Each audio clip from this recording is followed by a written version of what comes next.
Hola nerds, your results are in, and mi nombre es Dr. Jordan Breeding, but my Spanish teacher called me Julio, which Senior Len told me meant powerful, but he was obviously just picking random words as our Spanish names because Julio literally just means July.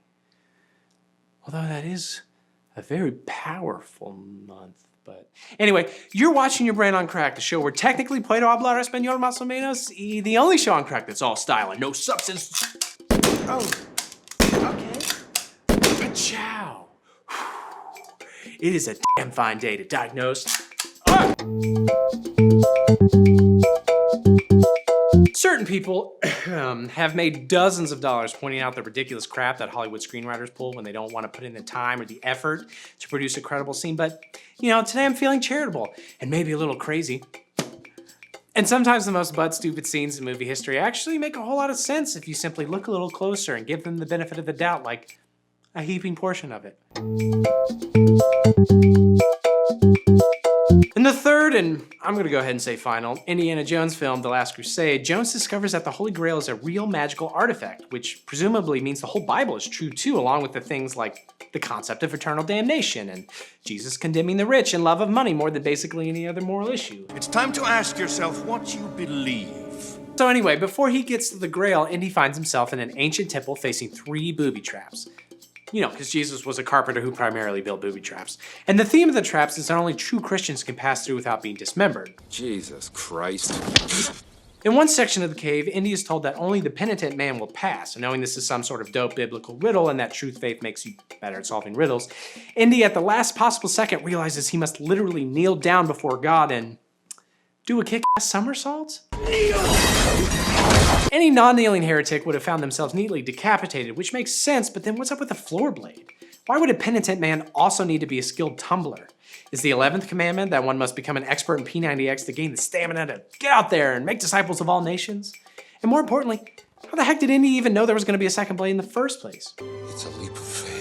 Interestingly, it appears he would have been just fine if he remained kneeling. The second blade would whip in front of him close enough to give his pubes a decent trim, but in theory, it wouldn't harm anything besides his dignity, so what's the point of it? I never understood it. Well, let me put it this way. If your idea of being penitent before God looks like this, I know I've been guilty of pride and sharp dealing. you'll be fine.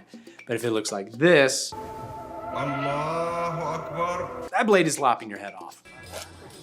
It's strange, but it also makes perfect sense given the title of the film and the fact that the ancient knights protecting the Holy Grail were from the First Crusade, that is, a war to retake the Holy Land from Muslims. So our Crusaders were forward-thinking enough to ensure that only true Christians would get through and that intruding Muslims would be killed on the spot even if they figured out the first part of the riddle. Classic racist knight move. You're strangely dressed. Unless the whole thing was just some storyboard artist being like, I think it would be real rad if a second blade popped up here. In which case, why not add 7 blades so that Indy is forced to dodge, duck, dip, dive, and dodge his way down the tunnel? Less racist, way more action.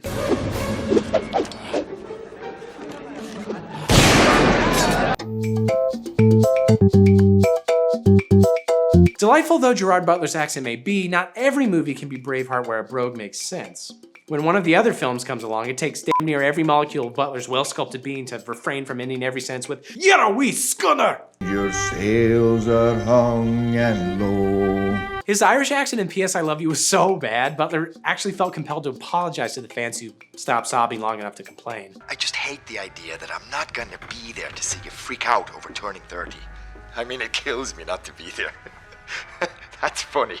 It's not. Whereas Butler's co-stars in 300 all attempt a Greek accent or, you know, your standard British fantasy historical accent, Butler coats every scene with a brogue thick enough to drown a handicapped Persian stripper. And most people don't know this, but the director's cut actually has him smother that messenger in a kilt.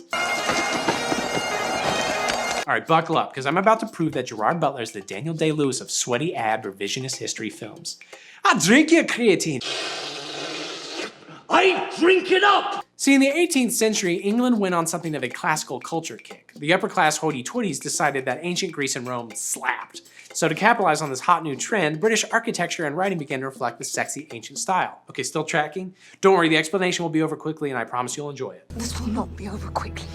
You will not enjoy this. Around the same time, certain writers like Alan Ramsay used ancient parallels with the Greeks to show how rad it was to be a Scotsman. Specifically, he claimed the Doric language used by ancient Spartans was similar to the Scottish accent, and that both societies held similar values and love of countryside, plain living, and the ability to slice a man's throat with machine-like precision. Naturally, most Britons read this and were like, yeah, Scotsmen are stupid as hell, what?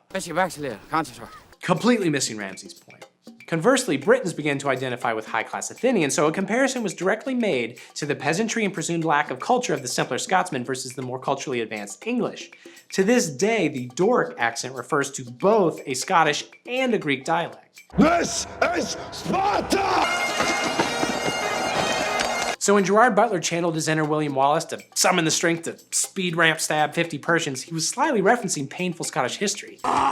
Mother! Father! In 300, Spartans are good and strong and shredded like whole wheat, while the Athenians are morally corrupt, and their cowardice causes the deaths of great sexy men. Butler clearly saw the film as a direct parallel with how the English treated the Scottish for so many years. He was righting the wrongs of a divided nation. Children! Gather round.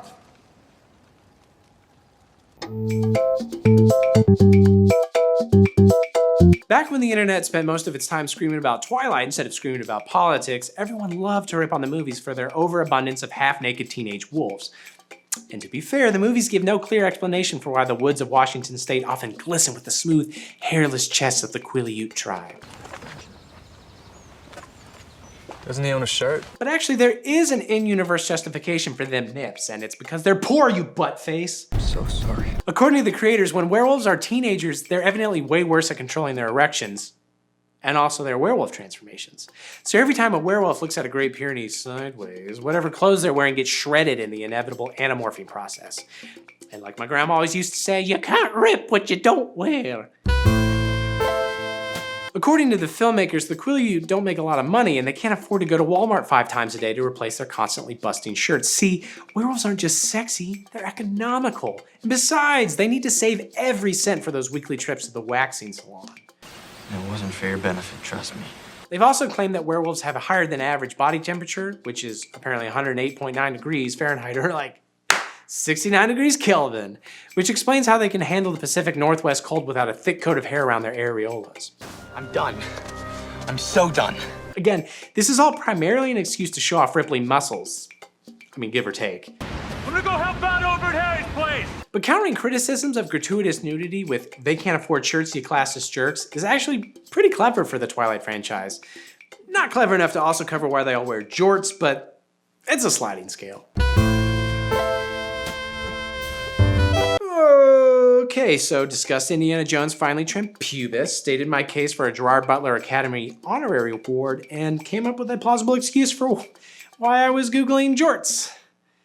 That's everything. Anyway, be sure to see Kathy on your way out for some drugs for your lupus. Okay, so this might sound insensitive, but you do have enough money to pay for this, right? I mean, we're not running a werewolf charity here. Oh, God!